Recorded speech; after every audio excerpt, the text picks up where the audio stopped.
รีบซัวខ្ញុំ ឈ្មោះ ថូឌីណា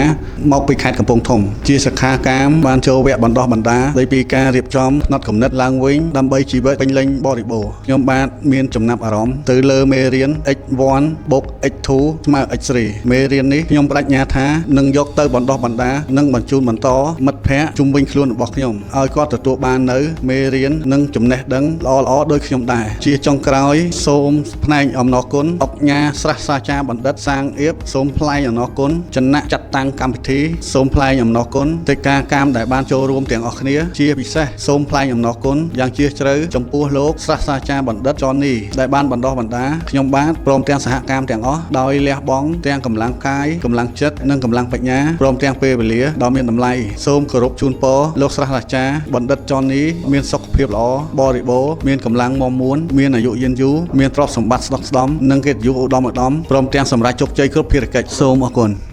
ពីច្រើនចម្រើនចំណេះចេះច្រើនចម្រើនទ្រនាំមកជូនដល់